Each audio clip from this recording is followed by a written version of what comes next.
자, 반갑습니다. 배종찬 교수의 맛있는 돈 이야기의 배종찬입니다. 자, 여러분 반갑습니다. 지금 현재 청약 광풍의 시대죠. 뭐 아파트도 그렇고 오피스텔도 그렇고 뭐 입주피도 있고 물피도 있고 줄피도 있고 초피도 있고 또 뭐 깜깜이 분양이라는 것도 있고. 여러분, 요런 단어들이 좀 익숙하신가요? 보통 사람들 입장에서는 무슨 이런 단어가 있나라고 생각을 하시겠죠. 네, 맞아요. 이런 뭐 깜깜이 분양이나 초피, 줄피, 물피, 뭐 입주피라는 거는 어느 정도 좀 불법이 좀 내포되어 있는 그런 형태의 거래다라고 생각하시면 될 것 같고요. 행여 누군가가 여러분 주변에서 뭐 초피를 줄게, 물피를 줄게, 아니면 뭐 입주피를 줄게, 줄피를 줄게, 뭐 이렇게 부탁을 하게 되면 좀 뭐 사양하시는 게 좀 좋지 않을까라고 생각하고 있습니다. 그 이유에 대해서는 뭐 설명을 한번 해드릴 텐데요. 어제도 이제 아시는 분한테 이제 상담이 들어와가지고 상담 핵심은 이거죠. 수도권 같지도 않은 수도권에서 오피스텔을 이제 분양을 하는데 자기 친여자 동생이 요거를 그냥 명의만 기타 등등 해가지고 하면 초피를 주겠다는 거예요. 초피 500만 원 줄 테니까 오빠 이거 한번 해봐 라고 해가지고 막상 이제 초피라고 해가지고 좀 했죠. 오피스텔에 대해서. 참고적으로 뭐 부동산에 붙자도 모르는 사람인데 열심히 일을 하고 돈을 모으는 사람인데 그냥 명의만 빌려주고 뭐 초피 500만 원 하고 계약금 3,500만 원 받아서 4천만 원 돈을 아무튼 받긴 받았죠. 받은 돈으로 이제 계약금을 지급을 하고 명의는 이제 이 사람 명의로 이제 돼 있겠죠. 근데 문제가 뭐냐면 이제 중간에서 이 중개를 한 사람이 떴다방이라고 표현하죠. 그냥 이 떴다방이 명의를 안 가져가는 거예요. 왜 명의를 안 가져가냐니까 중간에 매수인이 안 나타났다는 겁니다. 근데 더 중요한 거는 분양가가 고분양가예요. 요즘 짓고 있는 오피스텔의 특징이 분양가가 비싸더라도 좀 너무너무 비싸게 이제 분양가를 받는 것 같아요. 그리고 좀 안 팔릴 것 같다라고 하면 요렇게 막 그 지역 인근이든 뭐든 무슨 뭐 인터넷을 통하든 싹 뿌리는 거예요. 이거 뿌리게 되면 내가 하다못해 뭐 몇백만 원 줄게, 뭐 하다못해 돈 1,000만 원, 2,000만 원 줄게, 이런 식으로 싹 뿌린다는 얘기죠. 그래서 결론적으로 보면 이 친구는 명의를 안 가져가는 거고 연락도 안 된다는 얘기입니다. 그래서 교수님 어떻게 하면 좋겠습니까? 문제의 핵심이 이거지 않습니까? 이런 얘기를 들어보면 참 답답한 생각이 들죠. 그래서 역시 좀 교육이 좀 필요하다라고 생각 들어서 오늘은 물피, 초피, 줄피, 아파트, 오피스텔, 거래주의보라는 제목하에 한번 강의를 한번 해보도록 하죠. 먼저 작년 분양권 거래가 31만 5,879건인데 기존 주택의 거래량이 56만 1,779건이랍니다. 거의 요 분양권 거래가 기존 주택의 뭐 50% 이상을 차지하는 이런 경우가 이제 됐다는 거죠. 그리고 1순위 청약 접수 건수가 342만 건을 해가지고 1순위 전체 가입자의 3분의 1 이상이 이제 청약을 하는 말 그대로 청약 광풍의 시대다라고 이렇게 볼 수가 있겠죠. 그럼 이처럼 이렇게 청약이 광풍이 된 이유가 뭐냐라고 하면 첫 번째로 보면 새 아파트에 대한 선호도가 있겠죠. 두 번째로 보면 도시보전공사의 고분양가 관리를 한다는 거죠. 즉 분양 가격이 기존에 있는 주변 아파트보다 가격을 더 저렴하게 분양을 한다는 거죠. 따라서 분양만 받으면 프리미엄이 그 자리에서 형성된다는 거예요. 그러니까 분양받으면 뭐 한다? 돈을 번다는 거예요. 그러다 보니까 청약 광풍이 이루어지는 거죠. 그렇다면 이제 아파트나 오피스텔에 대한 분양 공급에 대한 절차를 한번 간단하게 또 살펴보면 이 특별 공급이 있고 일반 공급이 있고 계약 체결이 있죠. 그래서 아파트가 됐든 오피스텔이 됐든 이렇게 공급을 할 때는 먼저 특별 공급을 하겠죠. 특별 공급은 기간 추천, 다자녀 가구, 신혼부부, 노부모, 부양자 등이 있고요. 그래서 먼저 일반 공급보다 먼저 이렇게 청약 신청하고 당첨자 발표도 먼저 이렇게 한다는 거죠. 일반 공급은 말 그대로 1순위하고 2순위로 되는 거죠. 그리고 청약 가점제를 적용하는 거죠. 이 청약 가점제라는 거는 무주택 기간이 기냐 짧냐, 또 부양가족이 많냐 적냐, 또 입주자 저축 가입 기간이 기냐 짧냐에 대해서 이제 가점이 된다고 볼 수가 있겠죠. 그래서 일반 공급 또한 청약 신청 접수일이 있고 당첨자 발표 날이 따로 있다는 거죠. 그래서 결론적으로 보면 특별 공급 청약 신청과 뭐 당첨자 발표하고 일반 공급의 청약 신청과 당첨자 발표가 이제 각각으로 이루어진다라고 생각하시면 될 것 같고요. 최종적으로 보면 뭐 아파트가 됐든 오피스텔이 됐든 계약 체결을 한다라고 볼 수가 있겠죠.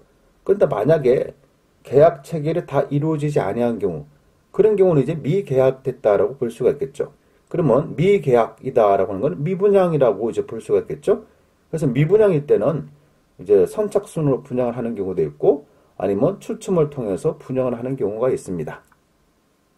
먼저 물표에 대해서 한번 알아보죠. 특별 공급 후에 동호수가 아직 지정이 안 된 상태입니다. 그런 상태에서도 그냥 물피라 해가지고 뭐 3천만 원 줄게, 뭐 4천만 원 줄게. 아직 동호수도 이렇게 발표도 안 됐어. 그런 상태에서 미리 뭐 딱지라고 봐야 되겠죠? 예전 표현으로 하면 이게 물딱지라고 그랬습니다. 그래서 딱지를 산다라고 표현들을 했었죠. 그래서 물피라는 거는 어느 정도 저 사람이 될 가능성이 많다, 가능성이 높다. 그렇게 미리 이제 프리미엄을 주고 그 자리에서 이제 산다는 겁니다. 그리고 초피라는 거는 이제 특별 공급이 끝났어요. 그 다음에는 이제 일반 공급을 한다 그랬죠. 그리고 당첨자 발표를 한다 그랬죠. 그래서 이 초피라는 거는 당첨자 발표 후 아직 계약, 이제 당첨자가 모두 발표가 났어요. 그러면 이제 계약을 해야 되지 않습니까? 그런데 이 당첨자들이 계약을 하기 이전에 미리 이제 프리미엄을 주고 사는 거예요. 이걸 우리는 이제 초피라는 거죠. 그리고 미계약분에 대한 줄피라고 있습니다. 줄피. 참 이 피도 종류가 많죠. 그래서 특별 공급이 있고 일반 공급이 있고 이제 계약 체결했어요.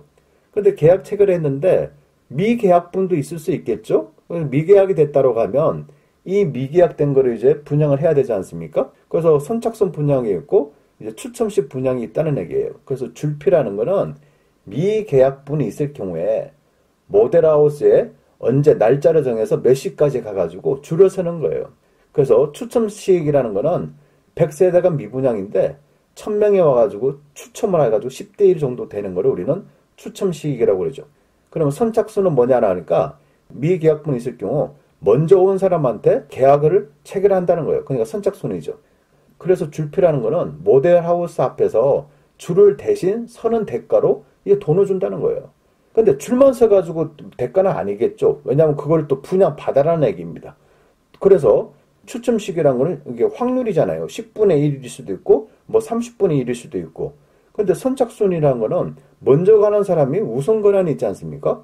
따라서 선착순의 줄피는 그만한 대가가 있고, 그만한 가치가 있을 경우에는 뭐 1000만 원도 주고 2000만 원도 줄 수가 있다는 얘기죠. 그리고 추첨식일 경우에는 뭐 100만 원 주고 200만 원 줄 수도 있는 거죠. 눈여겨보셔야 될 거는 줄을 여러분이 대신 가서 섰어요. 줄을 대신 섰는데 만약에 되면 여러분 이름으로 계약을 써야 된다는 거예요. 이게 이제 무서운 거죠. 그래서 왜 무서운지 대해서는 나중에 이제 설명 한번 해드리고요. 다음에는 이제 입주피라는 게 있죠. 여기서 말씀드리는 입주피라는 거는 준공하고 입주하기 전, 즉 그 소유권 이전 등기를 앞둔 상태에서 뭐 한다? 이제 피를 받고 파는 거. 요거 이제 입주피라고 이제 하는 거죠. 그러면 작년 수도권의 모 오피스텔을 가지고 한번 실제 사례로 한번 접목을 한번 시켜보도록 하겠습니다. 모 오피스텔이 500가구를 이제 분양을 했어요. 근데 계약 가구는 400가구고요. 미계약 가구가 이제 100가구 정도가 됐다는 거죠. 그래서 요 미계약분에 대해서는 모델하우스에서 추첨을 통해서 분양을 한다는 거예요. 여기서 물피라는 거는 이제 특별 공급을 마치자마자 돈을 주고받는 게 물피라는 거고, 초피라는 거는 일반 공급을 마치자마자 돈을 주고 사는 거를 초피라는 거고, 줄피라는 거는 이처럼 미계약분에 한해서 모델하우스에서 줄을 서는 거 100만 원, 200만 원을 받을 수 있고, 만약에 뭐 선착순이다라고 하면 금액이 더 증가될 수도 있다는 얘기죠. 여기서 중요한 거는요, 이제 미계약분이지 않습니까? 지금 서울 수도권에 미계약분이 발생하기는 굉장히 어렵죠.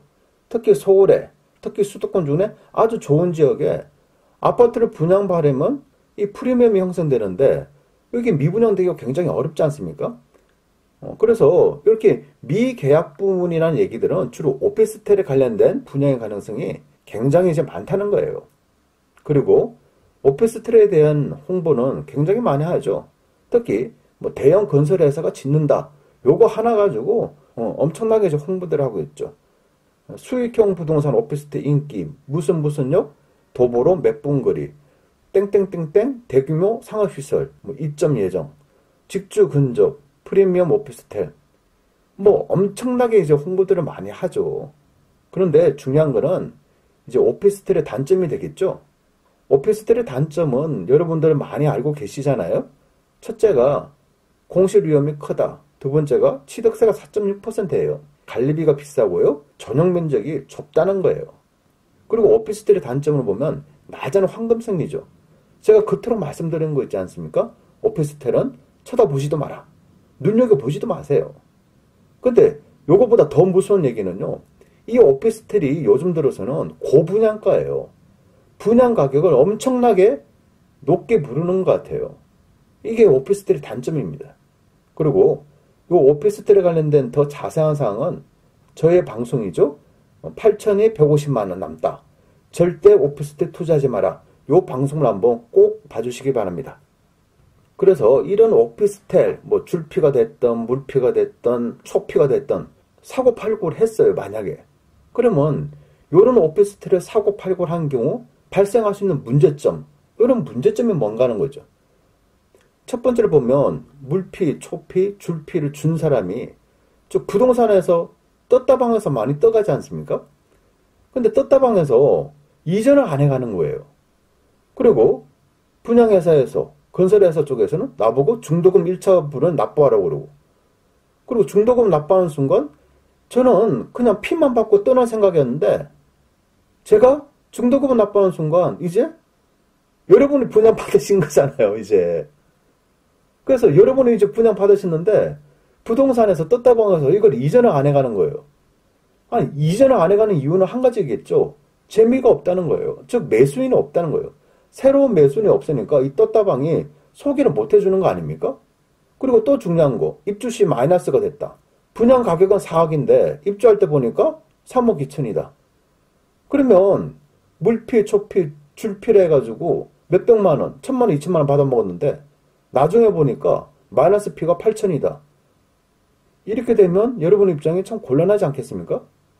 더 중요한 거, 여러분이 물피, 초피, 줄피를 대고 돈을 받고 분양계약서를 넘겼지 않습니까? 근데 명의는 누구 명의냐니까 여러분 명의라는 거죠. 여러분이 계약하셨으니까.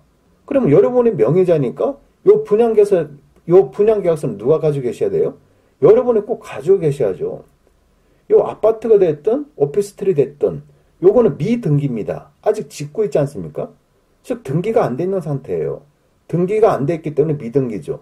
그러니까 등기가 안 돼 있기 때문에 권리증서도 없어요.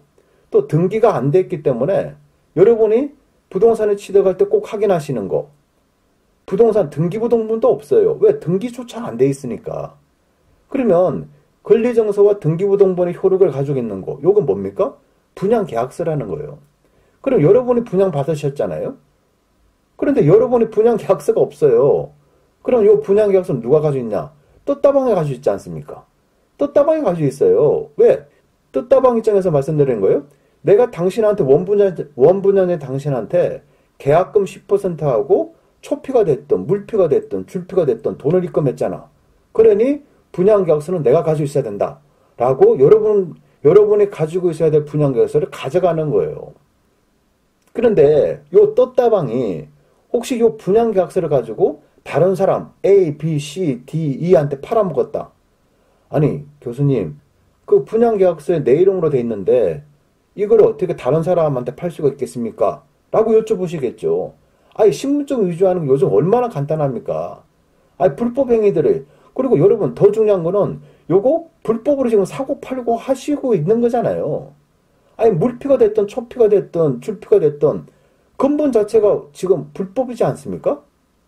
이렇게 불법 행위를 늘상 하는 사람들이 여러분의 신분증 하나, 그거 하나 위조를 못 하겠어요? 그 다음에 요 분양계약서는 누가 가지고 있어야 된다고 그랬어요? 반드시 원분양자가 가지고 있으라고 제가 말씀드렸잖아요. 근데 여러분이 요 분양계약서는 누구한테 줬어요? 떴다방한테 준 거예요. 그럼 떴다방은 뭐다? 요 분양계약서를 가지고 신분증만 위조하고 내 거다 하고 A, B, C, D, E한테 팔아먹었어요. 그럴 수도 있지 않습니까? 그러면 최종 책임은 누구 책임이다? 이게 갑자기 입주할 때 보니까 A, B, C, D가 갑자기 다 같이 입주를 하는 거예요, 지금.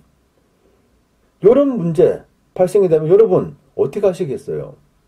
또 하나 중요하잖아요. 여러분이 사고 있는 그 오피스텔은 아무리 위치가 좋다, 기타 등등 아무리 홍보를 하고 떠들어대도 지금 인터넷을 보세요. 인터넷으로 PC로 보던 스마트폰을 보세요. 얼마나 요 수도권 지역이든 수도권 외 지역이든 얼마나 지금 홍보들 하고 난리 났지 않습니까? 오피스텔에 대해서. 뭐 100대 1이다, 200대 1이다. 100대 1, 200대 1, 300대 1. 그 경쟁력 만들기도 쉬워요. 그냥 사람들 아는 사람 총 동원해가지고 요거 뜬다. 뜨니까 관심 가져라. 요거 되면 초피 500만원, 1000만원 줄게. 요거 줄피 100만원, 200만원 줄게. 사람들 동원할 수 있지 않습니까? 그렇게 동원하는 거예요. 제일 중요한 거는 팔린 물건들은 줄피라는 게 있을 수가 없죠. 왜 줄을 씁니까? 미분양이니까 줄 쓴 거잖아요. 분양이 안 됐다니까요. 아무리 막 경쟁률이 200대 1, 그거 다 필요 없습니다. 이거 허수입니다. 허수. 허위의 숫자. 허수를 가지고 그런 식으로 해가지고 뭐다? 건설회사가 됐든 분양회사가 됐든 중개업자가 됐든 이런 식으로 뭐다? 팔아먹는 거예요. 그렇게 높은 분양가를 가지고 이런 식으로 해가지고 대치기로 팔아먹는 거죠. 간단하게 말씀드릴게요. 이 가운데 화면 보시면 수도권이라 나왔지 않습니까? 광명역, 땡땡땡땡 오피스텔. 2017년도 얼마나 미어 터졌습니까, 여러분? 얼마나 미어 터졌냐고, 여기 분양받기 위해서. 얼마나 난리 났습니까? 이거 광명역이에요. 그런데 분양 가격이 1억 3천인데요. 현재 시세도 1억 3천입니다. 어떻게 보면 마이너스 P도 왔다 갔다 할 수도 있는 거잖아요. 그리고 월세 시세가 1000에 35입니다. 즉, 이 돈을 가지고 그냥 작은 아파트를 샀으면 이런 식으로 생각을 하셔야죠. 그리고 요만한 위치, 여러분이 지금 관심 가지고 있는 그 지역들이 광명역급에 비교가 됩니까? 아니, 서울 수도권에서 광명역에 지었던 그만한 위치, 따라갈 위치가 세상에 어디 있냐고요, 세상에. 그런데도 결론적으로 보면 현재 지금 플러스 마이너스 제로고요. 작년 12월 달에는 마이너스 P가 돌아다녔어요, 여러분. 요런 실정입니다. 광명역, 그 유명한 요 오피스텔이. 그럼 나머지는요? 여러분이 생각하고 있는 그 나머지 지역은 이 보나마나죠. 그리고 하나 좀 궁금하지 않습니까? 아니, 오피스텔 분양 세대는 500세대인데 그렇게 유명하고 막 수십 대 1, 100대 1이라면서 실제 계약하는 사람은 400명밖에 안 돼요. 아니, 100세대는 100가구는 미분양이라니까요. 그걸 막 일부러 줄을 세우는 거예요. 바람을 막 하는 거 아닙니까? 그래가지고 결론적으로 입주할 때 보니까 요 가격이 된다는 거예요. 플러스 마이너스 제로 아니면 마이너스 P. 그 옆에 지방 대도시에 있는 오피스텔을 보세요. 분양 가격이 6천만 원이면요. 현재 시세는 3천만 원 돈이에요. 반값입니다. 지금 오피스텔이 요런 거예요. 요걸 가지고 사람들이 뭐 한다? 작업들을 하는 거예요. 오피스텔 작업들을. 그리고 무엇보다도 중요한 거. 지금 전매 금지 기간이 묶여있는 거는 사고 팔면 안 되지 않습니까? 근데 이처럼 전매 금지 기간인데도 사고 판 부분에 대해서 이거는 여러분들이 뭐다? 불법 행위를 지금 저지른 거예요. 이처럼 불법 행위를 저지르게 되면 3년 이하의 징역 또는 3천만 원 이하 벌금이고요. 3월 19일부터는 개정된 법에 의하면 불법으로 거래를 해서 1,000만 원 이상 불법 수입이 생길 경우 그때는 곱하기 3배의 벌금을 정부가 때린다는 겁니다. 이것도 무서운 얘기예요. 안 들키면 된다고요? 그런데요. 여러분에게 소개를 하는 그 사람들은요. 이러한 법을 잘 알고 있는 사람들이에요. 여러분은 그냥 물피, 초피, 줄피, 입주피를 받았지만 만약에 그 아파트가 마이너스가 되면 그 사람들은 어떻게 하겠어요? 아니, 당신과 나 불법 행위 했잖아. 내가 당신에게 불법으로 준 계약금과 피 나한테 다시 돌려줘. 아니면 나 당신 고소할 거야. 머리 아프시잖아요. 왜? 불법 행위를 했기 때문에. 그리고 이것보다 더 중요한 사실. 분양받은 사람은 누구 이름이에요? 바로 여러분의 이름이에요. 만약에 여러분의 이름으로 이렇게 돼 있는 게 올라가면 다행이에요. 근데 대부분이 오피스텔은 분양 가격이 최고 가격이잖아요. 입주하고 나서 보면 오히려 떨어질 확률이 더 높다는 거죠. 근데 마이너스 피가 5천만 원이다. 그러면 물피가 됐든 초피가 됐든 줄피가 됐든 몇백만 원 받았는데 중간에 새로운 매수자가 안 나타나면 결국 여러분이 모든 것을 다 떠안아야 된다는 얘기입니다. 마이너스 5천 원이면요. 여러분이 마이너스 5천만 원 책임지셔야 되잖아요. 그러면 결국 피로 해서 몇백만 원 받아먹고 나중에는 5천만 원 돈, 8천만 원 돈 이런 돈이 나가게 돼 있지 않습니까? 이것뿐인가요? 매덕이라는 돈이 중도금이 됐든 잔금이 됐든 매력이라는 돈이 한꺼번에 생길 수는 없잖아요. 그러면 여러분 은행에서 융자 받으셔야 되잖아요. 그러면 중도금하고 잔금이 3억이라면 연 3% 담보대출을 받더라도 3억 곱하기 4% 1년 이자가 1200만 원이에요. 한 달 이자는 100만 원입니다. 그리고 관리비는요. 30평으로 잡으면 한 평당 만 원만 잡아도 관리비만 30만 원 돈입니다. 그러면 은행 이자 100만 원하고 관리비 30만 원 합치면 130만 원이에요. 여러분 초피가 됐든 줄피가 됐든 그 100만 원, 200만 원, 500만 원, 1000만 원 요거 받았다고 좋아할 게 아니라 여러분 명의로 이렇게 오피스텔이 됐든 안 팔리는 아파트 분양권들 이런 거 샀다가는 이렇게 한 달에 100만 원 돈에 획획 나가는 거예요. 머리 아프시죠? 따라서 여러분 이런 거 하지 마세요. 이런 거 해서 돈 버는 사람이 누구겠어요? 뭐 한다고 여러분한테 줄 서 있다고 100만 원, 200만 원 주겠어요? 뭐 한다고 여러분한테 초피 500만 원, 1000만 원 주면서 명의를 받겠어요? 요런 거 해가지고 돈 버는 사람들, 즉 건설회사와 분양회사, 그리고 중간에 이런 것을 사고 팔고 해주는 그 중개하는 사람들밖에 없지 않습니까? 여러분 조심하셔야 돼요. 그리고 여러분 불법 행위를 해서 몇백만 원 안 벌어도 먹고 살아요. 그냥 정당하고 편안하게 여유롭게 투자하세요. 그리고 이 방송을 통해서 부동산 공부 부지런히 하세요. 공부하지 않으면 결국 이런 사람들에게 당하고 마는 거예요. 꼭 돈을 벌기 위해서 우리가 공부하는 게 아니잖아요. 열심히 일해서 소중하게 모은 내 재산, 이런 재산을 지키기 위해서라도 부동산 공부를 해야 되는 거예요. 이상까지 배성찬 교수의 맛있는 도움 이야기였습니다. 감사합니다.